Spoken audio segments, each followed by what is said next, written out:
Rain tapped against the window in uneven rhythms, like the heartbeat of a place that no longer felt like home. I sat cross-legged on the worn carpet. My graduation cap crumpled beside me, the tassel tangled in my fingers. Outside, the streetlights flickered, casting long shadows that stretched across the cracked walls. Every drop of rain felt like a finger pointing at me, reminding me that I had been left to navigate a storm I never asked for. The phone lay on the edge of the table, speakerphone on, and I could still hear Ethan's voice echoing, cold and clipped. Rent's going up. You're not my responsibility anymore. Just like that, he turned our shared memories into ledgers, and our laughter into receipts.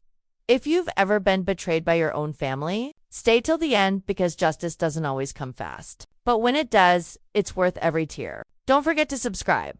I traced the edge of my diploma with my fingertip, watching the ink blur as if the storm outside wanted to erase my accomplishments. That same roof, once warm and full of family noise, now felt like a contract I had never signed.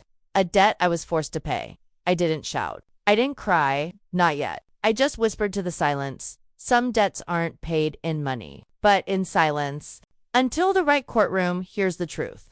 And in that quiet, soaked apartment, I realized that the first move in this game of betrayal wasn't anger. It was patience. Because revenge doesn't always storm in. Sometimes it waits, silent and deliberate, like the rain dot as the water dripped from the window pane onto the floor. I made a promise I would carry in every sleepless night that followed. He would pay, not just for the money, for the betrayal, for the invisible years of being undervalued. Outside, thunder rolled low, distant but threatening. Inside, a different kind of storm was forming, one that Ethan could never see coming.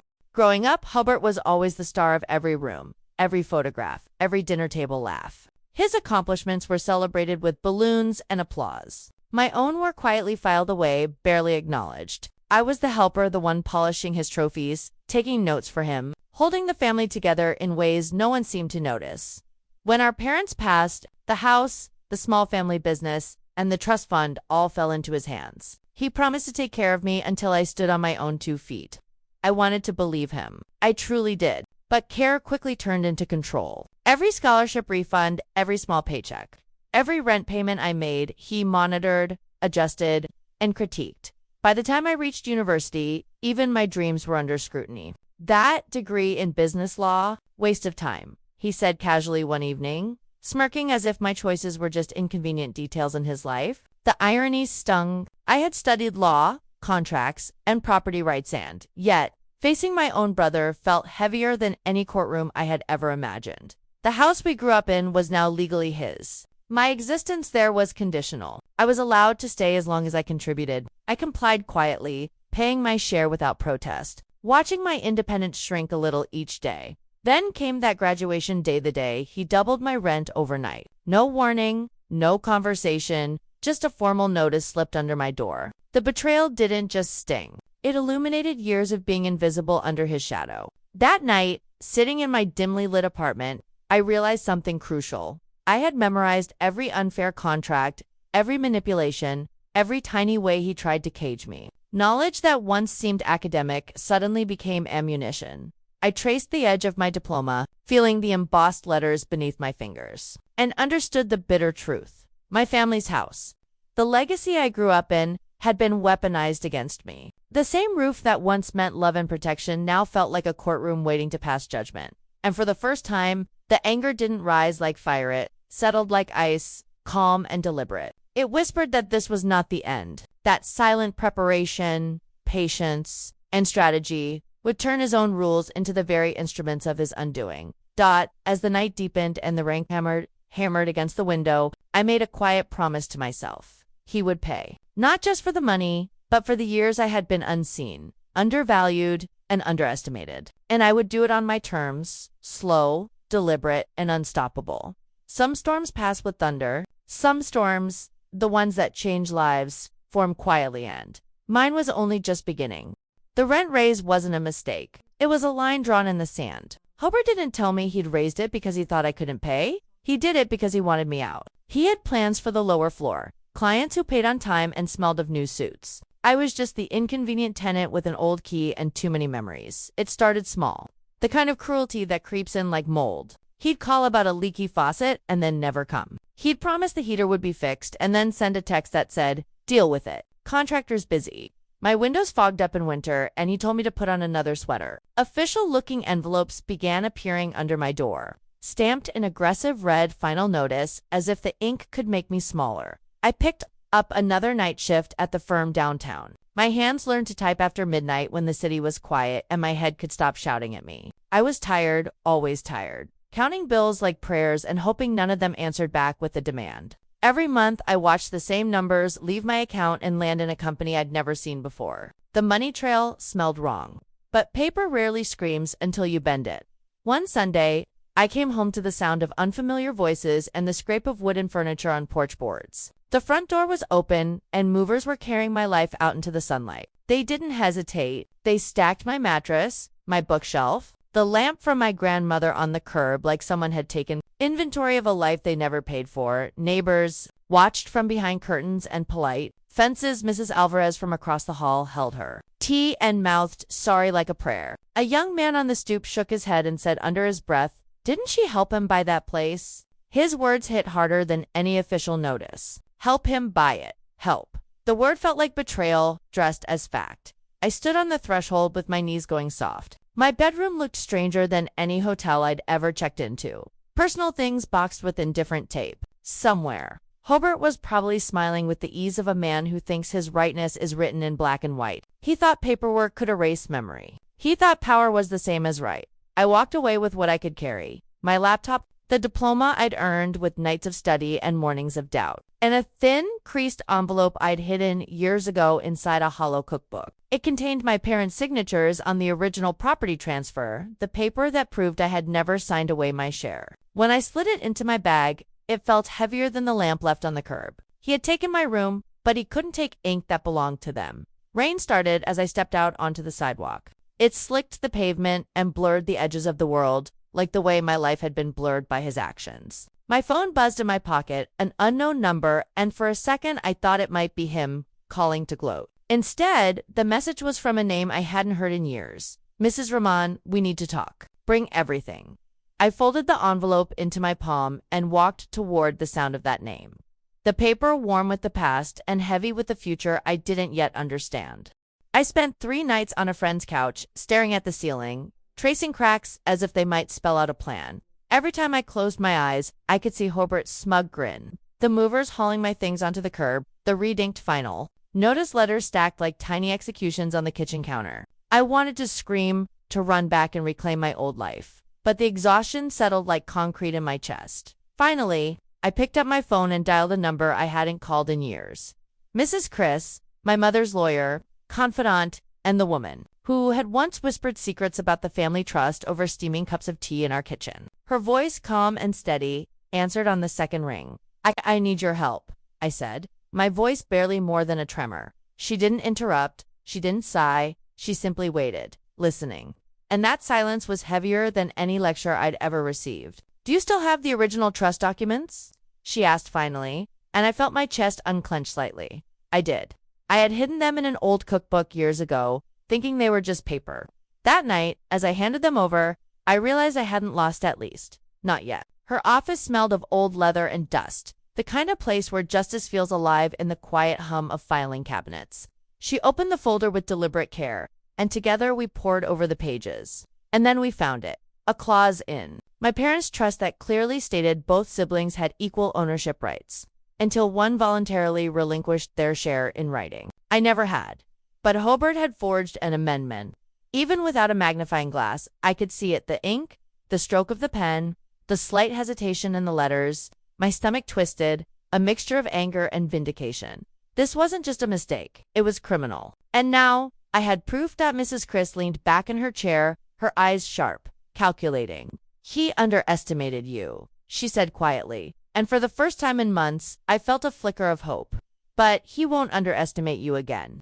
That night, I left her office clutching the documents like armor. I wasn't the victim of his signature anymore.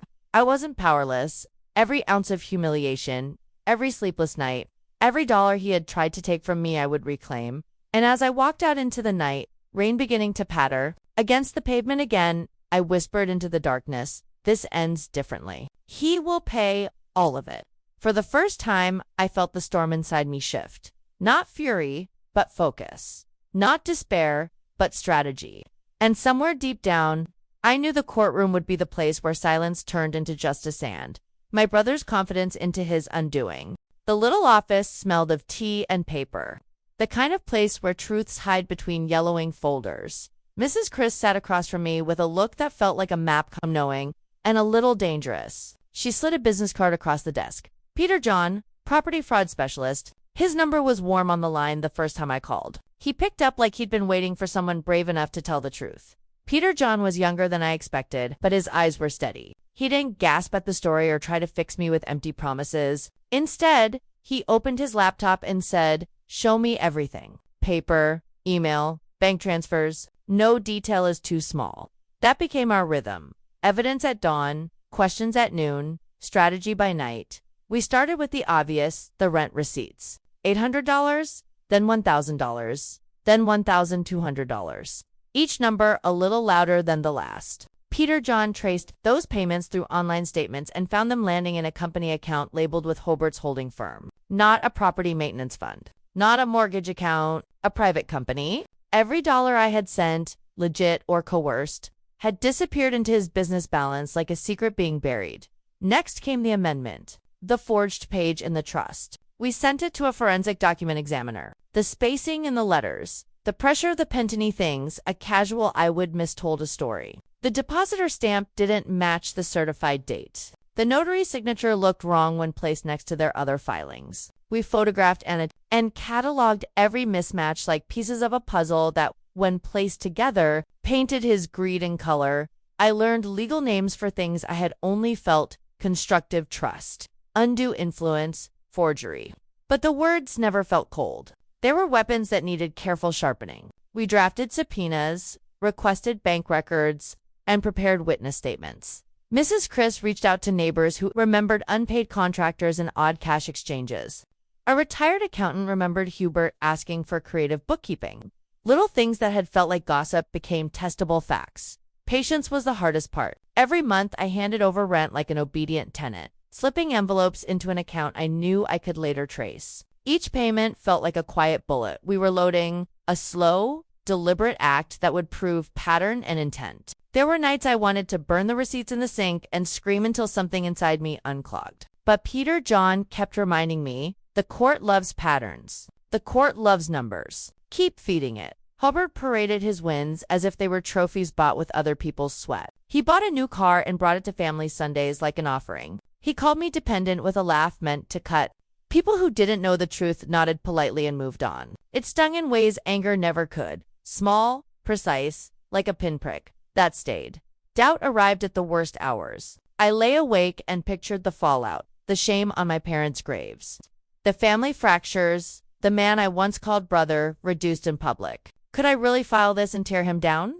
Was the price of justice worth watching the family I had left behind fracture into splinters? One night, when the rain sounded like the pulse of the city, Peter John closed the folder and placed his hand on top of mine. "You're not destroying him," he said, voice low. "You're restoring balance. The law doesn't care who you are, only what the paper proves." His words felt like a bridge I could cross. We worked until the ink blurred on our notes. We prepared affidavits, witness lists, and a timeline that traced $150,000 in unlawful collections rent, disguised as legitimate income. We rehearsed how I would speak, where I would pause, which documents I would hand the judge like a quiet accusation. The night before we filed, I sat on my small balcony and listened to the city breathe. My hands were steady now, but my heart thundered like it wanted to run. I clutched the folder with my parents' signatures inside and watched the lights below. Tomorrow, those papers would leave this room. Tomorrow, silence would become testimony. Then, at 2 in the morning, my phone buzzed with a message that made the blood in my ears go very quiet. The morning of the hearing, the air outside the courthouse felt thicker than usual, heavy with the anticipation of people who didn't yet know the storm was coming. I stepped through the wooden doors and felt the familiar weight of old paper and polished wood press against me. The benches were lined with whispers, camera flashes from media eager to capture the family drama, and the subtle hum of people expecting a quick, quiet resolution. Hobart arrived just after me. He wore a suit that seemed designed to project invincibility, a grin that said, "I've already won." He didn't see me yet. He didn't notice the way my hands gripped Exhibit A, a thick folder with every piece of evidence we had compiled: rent receipts, bank transfers, trust documents, and the amendment he had forged. The bailiff called the case, and everyone rose. The judge, a woman with eyes that could cut through pretense, gestured for us to sit. The room was silent but for the soft creak of chairs and the shuffle of papers. I felt my pulse steady. Years of preparation had led to this quiet battlefield. Our lawyer, Peter John, began methodically. He laid out the timeline first. The rent increases, the payments traced directly to Hubbard's company account, the notices stamped in red ink that were supposed to intimidate. Each document was placed on the judge's bench with deliberate care. Every page peeled back another layer of his facade. Hobart shifted in his seat, his smirk faltering as the evidence mounted. Then came the forensic handwriting expert. He positioned a side-by-side comparison of my parents' authentic signatures against the forged amendment. The tremor in the ink, the unnatural loops and hesitation, spoke louder than any testimony. The expert explained it with calm certainty. This was a forgery, and it was deliberate. Hobart's lawyer tried to downplay it as a family misunderstanding, suggesting I had misread the documents, that perhaps my brother had made an honest mistake. But the judge's expression hardened. She wasn't buying it. Finally, it was my turn to speak. I rose slowly, feeling the eyes of everyone in the room, my brother, his lawyer, the media, and even strangers who had somehow become part of this story, settle on me. I took a deep breath. I never asked for his money, I said, voice steady but carrying the weight of years of quiet suffering. I only asked for the truth. I only asked for a home that wasn't stolen from me with forged words and false promises. The courtroom held its breath. I could hear the faint drip of water from a leaky pipe in the corner, each drop counting down the moments of reckoning. My words, calm and deliberate, carved through the tension like a scalpel. The judge leaned forward, scanning the exhibits one last time. She nodded, deliberate, then raised her gavel. Based on the evidence, it is the court's decision that the defendant must return half the property value to the plaintiff and pay $150,000 in damages for fraudulent rent collection. Hobart didn't flinch. He didn't look at me. For a second, I thought the impact had been lost on him. But as the gavel struck, I saw something shift in his eyes. Recognition. Shame. The first taste of accountability. Justice wasn't loud. It was precise, undeniable, and mine. As the courtroom slowly emptied, whispers following me like shadows, I felt a quiet satisfaction settle over me. Years of betrayal, of being invisible in the shadow of a golden brother, had led to this moment. The money, the property, the legal victory, they were proof that silent patience, careful strategy, and unshakable resolve could topple even those who think family ties make them untouchable. And in that moment, I realized revenge doesn't need a shout. Sometimes, it wears the calm, determined face of the person everyone underestimated. The morning sunlight spilled through the cafe window as I sipped my coffee, the headline still clutched in my hand. Graduate wins landmark case against brother and property fraud. I couldn't help but let a small, quiet smile cross my face. Months of late nights, meticulous research, and silent planning had led to this moment. The world finally knew what I had known all along. Justice had a face, and it wasn't loud. It was deliberate. Old neighbors approached me on the street, their voices soft but filled with admiration. "We always knew you were the smart one," one whispered, glancing nervously over his shoulder as if my brother might appear at any moment. I nodded, a simple smile my only answer. Feeling the warmth of recognition wash over the invisible years, my university law department reached out next, inviting me to speak at a guest lecture from Victim to Victory. Standing at the podium, looking at a room full of eager faces, I realized how far silence and preparation could carry a person. I didn't recount the betrayal in gory detail. I spoke of patience, strategy, and the quiet strength that grows when you refuse to be invisible. Every eye in the room reflected not pity, but respect. Hubbard's firm had suffered quietly. Contracts were lost, colleagues whispered in hallways, and the man who once smiled so confidently at my expense now avoided my gaze entirely. Yet I never gloated. There was no need. Every act of quiet perseverance, every painstaking step to reclaim what was mine, had spoken louder than words ever could. I returned to the duplex one morning, keys in hand. The apartment that had been a symbol of humiliation, control, and my brother's arrogance now felt different. I unlocked the door and stepped inside, the sunlight catching the dust motes in a golden dance across the walls I had once feared. The space was mine again, reclaimed not through anger, but through patience, precision, and courage. Justice, I realized, wasn't measured by headlines or public shame. It was the quiet click of a key in a lock, the soft smile of a sister who finally stood upright, and the knowledge that those who underestimated her had been exposed not by fury, but by deliberate, unstoppable resolve. And as I set my coffee on the windowsill and watched the city stir beneath me, I whispered to myself, sometimes the loudest revenge is the one no one hears coming. The garden was quiet that morning, save for the soft rustle of leaves in the breeze. I walked along the familiar stone path, my fingers brushing the tops of the lavender that our mother had planted. Each step felt deliberate, a rhythm of freedom I hadn't known I could claim. The sunlight warmed my back, but it was the sense of ownership, of justice quietly fulfilled, that made my chest lift with something close to relief. I paused by the old oak tree where Dad used to carve dates of family milestones. Its bark had aged, roughened by time, yet it still held the memories of laughter, arguments, and birthdays long past. Standing there, I realized the weight I had carried for months, anger, fear, doubt, had been lifted not by confrontation, but by measured patience. The house, our parents' legacy, had been reclaimed, not through shouting, threats, or spectacle, but through meticulous care, strategy, and an unshakable resolve to see truth prevail. Sometimes, in a quiet corner of the garden, I thought I might miss him, my brother, the golden child, the one who had turned our home into a ledger of power. But then I remembered. Love without respect is a debt that cannot be repaid. I smiled faintly at the irony. The rent notices were gone. The walls no longer whispered of control or humiliation. The rooms, filled with sunlight and soft echoes of the past, belonged to me. And as I stepped over the threshold into the kitchen, feeling the smoothness of the counters under my fingertips, I whispered into the still air. Sometimes revenge isn't loud. Sometimes it's the softest sound, your own footsteps walking freely on land that once rejected you. And in that quiet I understood finally, triumph didn't need applause. Justice didn't need spectacle. Sometimes it simply needed patience, courage, and the steadfast knowledge that those who underestimate you always pay the price. Silently, completely, and justly. Some lessons aren't about money or courtrooms. They're about knowing your worth when the people closest to you try to put a price on it. Would you have stayed silent? Or stood up when it was your own family trying to take more than they deserved? I want to know. Comment below. If this story speaks to the part of you that's ever been underestimated, ignored, or dismissed, remember, you don't need to yell to be heard.